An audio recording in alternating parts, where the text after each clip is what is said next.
सबको आप ही को सुनने यहाँ सब लोग बैठे हैं और ये रेल अभी तक रुक नहीं रहा है, तो लगातार सिलसिला जारी है। आदरणीय राम गोपाल यादव जी से मैं ये अनुरोध करता हूँ कि आए और हमें आशीर्वाद दें।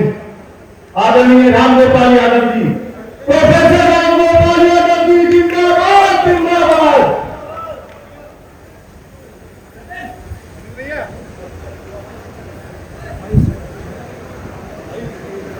इस श्रद्धांजलि सभा के अध्यक्ष स्वर्गीय शांत सिंह मलिक जी,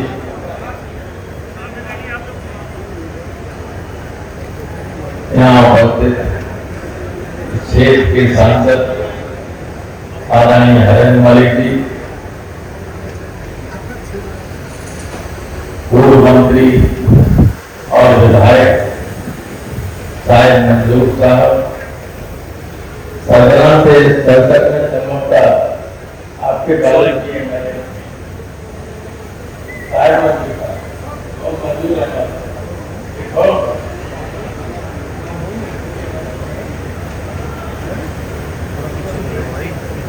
सर धवल ये बहुत ही लोकप्रिय विधायक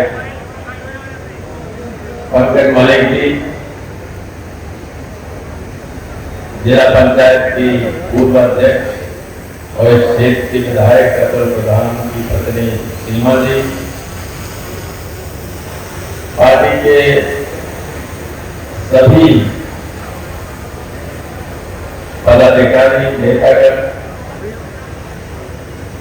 यहाँ उपस्थित सभी बहनों और भाइयों तथा इस कार्यक्रम के आयोजक श्री विनीत भराला, मैं सबसे पहले स्वर्गीय सत्यप्रकाश भराला जी को श्रद्धांजलि अर्पित करता हूँ।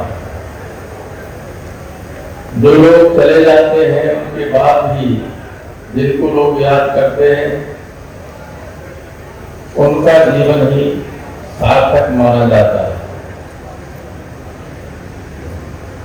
इतने बड़े पैमाने पर उनकी श्रद्धांजलि सभा में आप आए, इससे ये साबित होता है कि स्वर्गीय सत्यप्रकाश भराला जी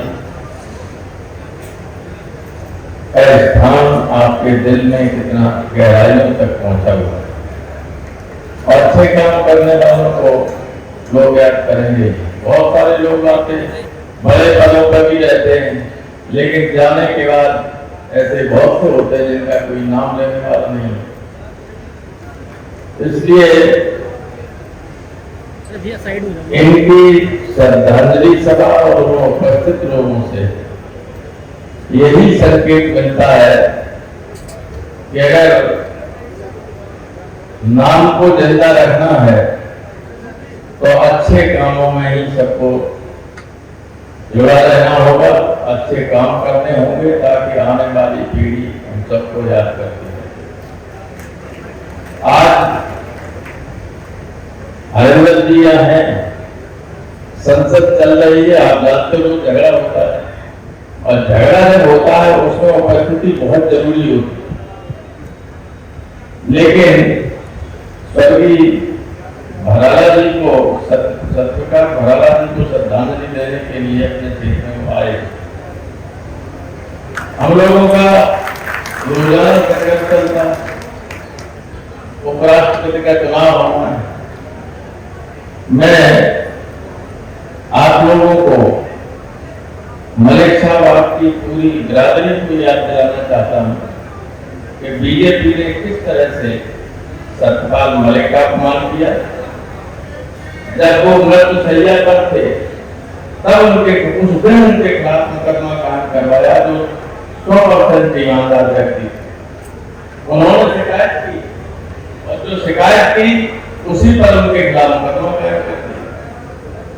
जिनके खिलाफ शिकायत की उन्होंने करोड़ों रुपए के इलेक्टोरल बॉन्ड लिए, करोड़ों रुपए चंदा दिया बीजेपी को और 10,000 करोड़ का ठेका दे दिया कश्मीर, लेकिन मुकदमा हुआ सत्यपाल मलिक।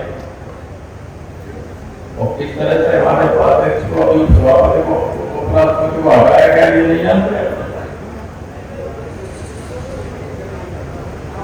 पंकज जी जन जन तक पहुंचाइए कि बीजेपी किस तरह से पिछड़ों की और पीढ़ी के खिलाफ है।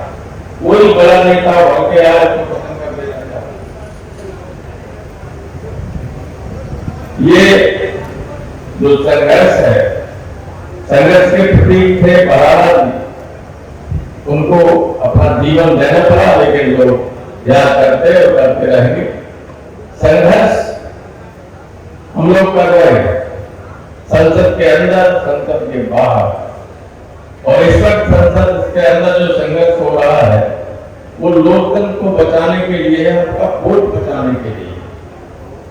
इस तरह से वोट की चोरी हो रही। आपको ईवीएम से आपने देख लिया होगा कि अभी हरियाणा में सभापति का चुनाव था, उसे हटा दिया गया। हाई कोर्ट ने भी हारा माना, सुप्रीम कोर्ट ने ईवीएम मशीन बुला के खुलवाई तो 1051 वोट से जीत गया। हारा हुआ था वो 1051 वोट से सुप्रीम कोर्ट की अदालत में उन्होंने खुलवाई, ईवीएम तो जीत गया। आप बोलिए सरकार चोरी करके बनी हुई, वरना आजकल आपकी सरकार होती उत्तर प्रदेश में और दिल्ली में इंडिया गठबंधन की सरकार होती। और ये इतना खतरनाक काम चल रहा है कि जिस व्यक्ति का वोट नहीं होगा, जो 18 साल है उससे ऊपर की उम्र का है, उसको कभी भी कोई दरोगा ये कह सकता है कि तुम इस भारत के नागरिक नहीं। असली चीज यह है, एनआरसी को घुमा फिरा के लगाने की कोशिश है, क्योंकि संविधान में तो ये लिखा है कि जो 18 साल या उससे ज्यादा की उम्र का है उसका नाम मतदाता सूची में रजिस्टर करना होगा, और रजिस्टर नहीं है सेवानी और नागरिक नहीं थे। इतनी गंभीर स्थिति, इसलिए आज सबको सारा काम छोड़कर जब वोट बनने की होता है तो अपनी वोटर लिस्ट जरूर चेक कर लेना, और वोट नहीं है तो वोट बनवा लेना, जो 18 साल से ऊपर वाले। इसमें मत रहना कि था मेरे एमपी वोट बनवा, ये सबके लिए खतरे की घंटी है। ये शासन के हाथ में ऐसी असीमित शक्ति मिलने वाली है जो ये काम कर रहे हैं। अगर फिर सत्ता में आ गए तो जो इनका विरोधी है उसको कहेंगे तो बांग्लादेशी हो, तो पाकिस्तानी हो, तो कहेंगे और हिंदू होंगे तो कहेंगे नेपाल जा रही है, बसने लगे। इसलिए बोला, इसलिए लोग कहते हैं, बीजेपी वाले प्रचार करते हैं कि संसद नहीं चलने दे रहे। संसद क्यों चल रही है? संसद किस लिए? संसद जनता के हकों की, हितों की रक्षा करने के लिए है, और जब जनता के हकों को छीना जा रहा है तो विपक्ष का काम यह है कि वो काम न होने दे। वही काम हम लोग कर रहे हैं। तो इस आए हैं हम लोग यहाँ पर, यहाँ के विधायक को आना था, लेकिन अखिलेश जी ने वहां हमारी केंद्रीय कार्यालय पर एक गुर्जर सम्मेलन बुलाया है। इस 12:30 बजे वहां था, 12:30 बजे हमें तो जल्दी आना था, 12 बजे आ गया, तो इस वजह से वो नहीं आ पाए। उनकी पत्नी यहाँ है, इसको अदरवाइज मत देना। आपसे भर्ती और मंत्री में नहीं जानता हूं, लेकिन असल प्रधान ही बहुत संघर्षशील आदमी, बिना लड़े मान नहीं सकते वक्त आने पर। तो आज सारे लोगों की हमदर्दी विनीत के साथ है। अदालत जी को श्रद्धांजलि देने आए हैं, और मैं तो प्रभु से ही कामना करूंगा कि इनका भविष्य उज्जवल रहे, और श्रद्धांजलि अंत में अदालत जी को, सत्यप्रकाश जी को श्रद्धांजलि देते हुए अपनी बात खत्म करने से पहले मैं विनीत को बहुत धन्यवाद देना चाहूंगा कि उन्होंने हमें बुला के आप लोगों के बीच आपके दर्शन करने का अवसर दिया।